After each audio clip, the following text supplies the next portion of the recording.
আচ্ছা, আমাদের জীবনে চলার পথে সত্যিই কি হাজারটা বন্ধুর দরকার হয়, নাকি আমরা ভিড়ের মাঝে আসল মানুষটাকেই চিনতে ভুল করি? আজকাল খুব শুনতে পাই সম্পর্কে থাকাকালীন একটা অপোজিট জেন্ডারের বেস্ট ফ্রেন্ড প্রায় সবারই নাকি থাকে। কিন্তু আবার ভাবি এই ধারণাটা হয়তো আমার মতোই অনেকের জন্য যথোপযুক্ত নয়। আমার মতে আসল ম্যাজিক তো তখনই হয় যখন সম্পর্কের সেই মানুষটাই জীবনের সবচেয়ে বড় এবং ভরসার বেস্ট ফ্রেন্ড হয়ে ওঠে, যার সামনে নিজেকে কোনোভাবে প্রমাণ করার কোনো তাগিদ থাকে না, কোনো ভুল বোঝার ভয় ছাড়াই যেখানে মন খুলে সমস্তটা উগড়ে দেওয়া যায়।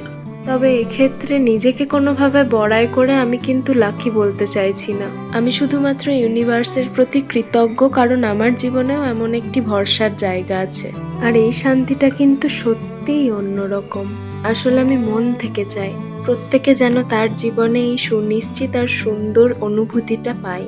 সম্পর্কে যদি কোনো তৃতীয় মানুষের দেওয়াল না থাকে, তবে বিশ্বাস করুন একটা সম্পর্কে এর চেয়ে সুন্দর আর কিছুই হয় না। আমার সাথে একমত হলে কমেন্টে একটা লাভ দিতে পারেন। ভিডিওটা ভালো লাগলে একটা লাইক করবেন। মনে রাখবেন আপনাদের একটা লাইকই আমার পরবর্তী ভিডিওর অনুপ্রেরণা।